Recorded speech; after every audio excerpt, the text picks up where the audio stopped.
नमस्कार दोस्तों, easier education point में आप सभी का स्वागत है। दोस्तों, पिछले वीडियो में हम भारतेंदु युग से संबंधित प्रश्नों को पढ़ चुके हैं और दोस्तों आज के इस वीडियो में हम पढ़ेंगे द्विवेदी युग से संबंधित प्रश्नों को। तो चलिए दोस्तों शुरू कर लेते हैं अपना वीडियो। पहला प्रश्न है, द्विवेदी युग नामकरण किसके नाम पर किया गया है? आचार्य हजारी प्रसाद द्विवेदी, शांति प्रिय द्विवेदी, महावीर प्रसाद द्विवेदी, सोहनलाल द्विवेदी।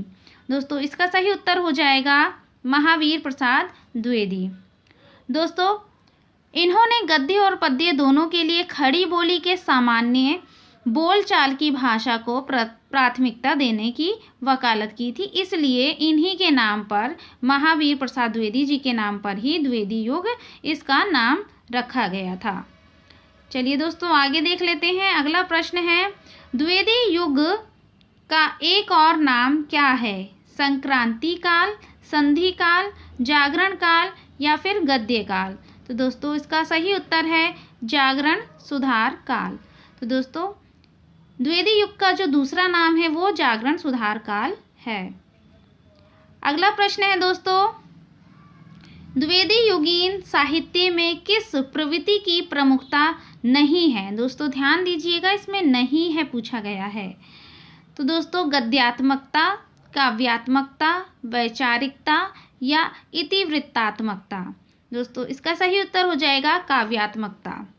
इस युग की प्रमुखता काव्यात्मकता नहीं रही है, बल्कि गद्यात्मकता, वैचारिकता और इतिवृत्तात्मकता ये इस युग की प्रमुख प्रवृत्तियां रही हैं। अगला प्रश्न देख लेते हैं। अगला प्रश्न है, द्विवेदी जी ने किस भाषा को कविता के सिंहासन से उतारकर खड़ी बोली को प्रतिष्ठित करने में काफ़ी योगदान दिया? फारसी भाषा, संस्कृत भाषा, पाली भाषा या फिर ब्रज भाषा? तो दोस्तों इसका सही उत्तर ब्रज भाषा है। अगला प्रश्न है दोस्तों, द्विवेदी युग के सर्वश्रेष्ठ प्रगीतकार माने जाते हैं? रूपनारायण पांडे, लोचन प्रसाद पांडे, मुकुटधर पांडे या फिर इनमें से कोई नहीं? तो दोस्तों इसका सही उत्तर है मुकुटधर पांडे। दोस्तों इस काल के सर्वश्रेष्ठ प्रगीतकार मुकुटधर पांडे माने जाते हैं और एक अर्थों में इन्होंने ही छायावाद का प्रवर्तन किया था। इन्हें ही छायावाद का जनक भी कहा जाता है। चलिए दोस्तों अगला प्रश्न देख लेते हैं। अगला प्रश्न है, द्विवेदी युग के संपूर्णतः प्रतिनिधि कवि कौन है? श्रीधर पाठक, हरिऔध, मैथिली शरण गुप्त या इनमें से कोई नहीं? तो दोस्तों इसका सही उत्तर है मैथिली शरण गुप्त।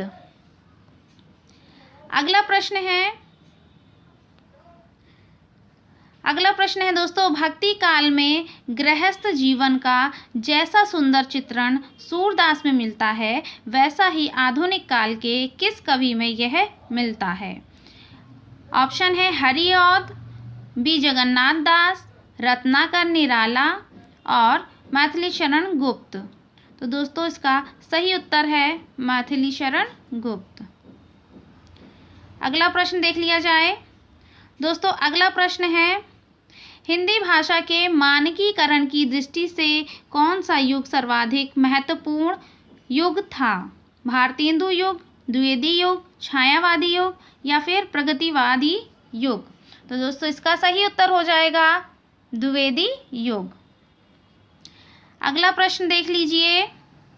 दोस्तों अगला प्रश्न है, द्विवेदी युग का वह साहित्यकार जिन्हें कविता कामिनी कांत, भारतेंदु प्रज्ञेंदु, साहित्य सुधाकर उपाधियों से विभूषित किया गया था?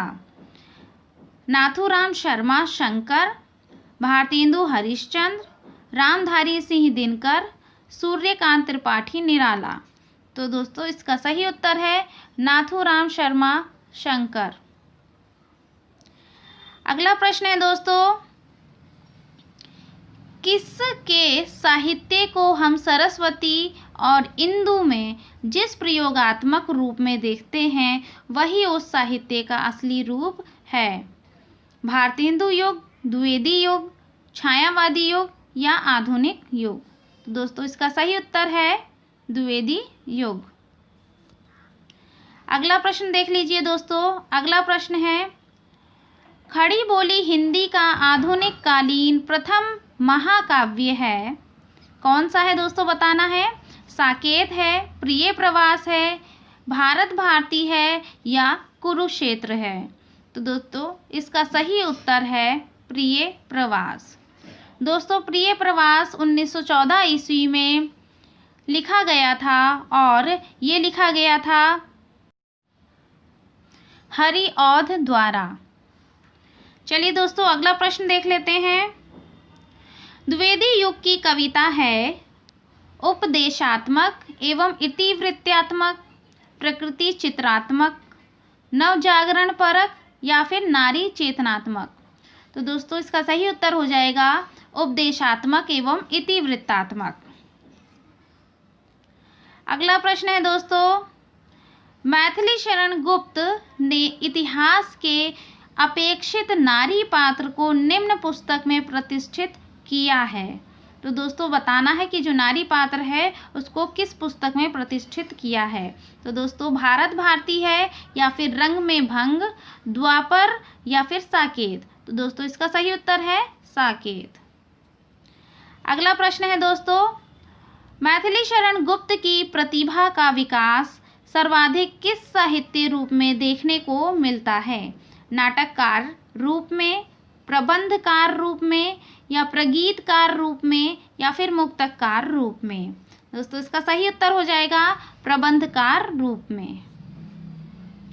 अगला प्रश्न है दोस्तों, इतिवृत्तात्मकता किस काव्य की प्रमुख विशेषता है। भारतेंदु युग की, द्विवेदी युग की, शुक्ल युग की या फिर छायावादी युग की। तो दोस्तों इसका सही उत्तर द्विवेदी युग है।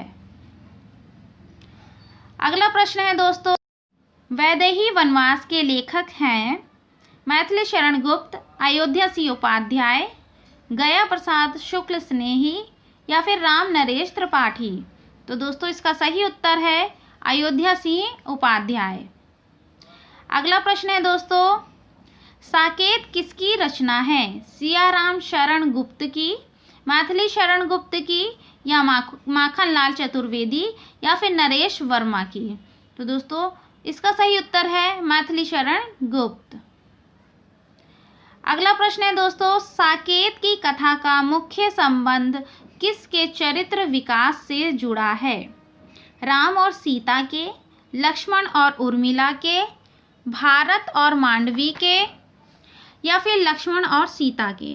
दोस्तों इसका सही उत्तर है लक्ष्मण और उर्मिला के।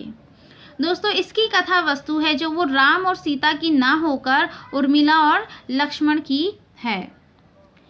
अगला प्रश्न देख लेते हैं दोस्तों, साकेत में कितने सर्ग हैं। 15, 11, 12 या फिर 7। तो दोस्तों इसका सही उत्तर है 12 सर्ग। साकेत में 12 सर्ग हैं। अगला प्रश्न देख लेते हैं। अगला प्रश्न है दोस्तों, साकेत महाकाव्य का सर्वाधिक मार्मिक सर्ग है। षष्ठ सर्ग, सप्तम, अष्टम या फिर नवम सर्ग।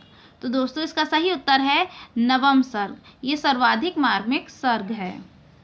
अगला प्रश्न देख लेते हैं। अगला प्रश्न है, भारत भारती में किस भावना की रूपरेखा प्रस्तुत है। दैन्य भावना, राष्ट्रीय भावना, प्रेम भावना या फिर भक्ति भावना। तो दोस्तों इसका सही उत्तर हो जाएगा राष्ट्रीय भावना। रत्नाकर कृत गंगा अवतरण किस छंद में लिखा गया है। चौपाई छंद में, रोला में, दोहा में या घनाक्षरी में। तो दोस्तों इसका सही उत्तर है रोला छंद में लिखा गया है। अगला प्रश्न देख लेते हैं। अगला प्रश्न है, निम्नलिखित में से मैथिली शरण गुप्त की कौन सी रचना नायिका प्रधान नहीं है। दोस्तों यहाँ पर नहीं है पूछा गया है। यशोधरा, पंचवटी, साकेत या विष्णुप्रिया। तो दोस्तों नायिका प्रधान जो इनकी रचनाएं हैं वो हैं यशोधरा, साकेत और विष्णुप्रिया, यानी कि पंचवटी जो है वो इनकी नायिका प्रधान रचना नहीं है। अगला प्रश्न देखते हैं। अगला प्रश्न है दोस्तों, मैथिली शरण गुप्त द्वारा रचित जयद्रथ वध क्या है। ये बताना है कि जो जयद्रथ वध लिखा है इन्होंने, ये कौन सी रचना है। महाकाव्य है, प्रबंध काव्य है, खंड काव्य है, या इनमें से कोई नहीं है। तो दोस्तों इसका सही उत्तर है ये एक खंड काव्य है। मैथिली शरण गुप्त द्वारा रचित जयद्रथ वध में महाभारत के जो अर्जुन द्वारा जयद्रथ के वध किए जाने की घटना का ही वर्णन किया गया है। दोस्तों ये एक खंड काव्य ही है। आगे देख लेते हैं अगला प्रश्न हमारा, और दोस्तों ये आखिरी प्रश्न भी है। ये प्रश्न है, खड़ी बोली गद्य का विकास होना आरंभ हुआ बोलचाल में अत्यधिक व्यवहार करने से, हिंदी पद्यबद्ध रचनाओं तथा संस्कृत की कृतियों की भाषा टीकाओं से, बंगला रचनाओं तथा अंग्रेजी भाषा के सर्वश्रेष्ठ ग्रंथों के अनुवाद से, या फिर महावीर प्रसाद द्विवेदी द्वारा गद्य में ही रचनाएं करने के लिए विशेष रूप से आग्रह करने से। तो दोस्तों इसका सही उत्तर है कि महावीर प्रसाद द्विवेदी द्वारा गद्य में ही रचनाएं करने के लिए विशेष रूप से आग्रह करने से। दोस्तों तो चलिए दोस्तों आज का वीडियो यहीं तक था। मिलते हैं अगले वीडियो में छायावादी युग से संबंधित प्रश्नों के साथ। दोस्तों आपसे एक रिक्वेस्ट है कि दोस्तों अगर आप मेरे चैनल पे नए हैं तो प्लीज़ मेरे चैनल को सब्सक्राइब कर लें और नोटिफिकेशन का बटन भी प्रेस कर लें। और दोस्तों अगर आपको मेरा वीडियो पसंद आया है तो इसे लाइक और शेयर करना ना भूलें। नमस्कार दोस्तों।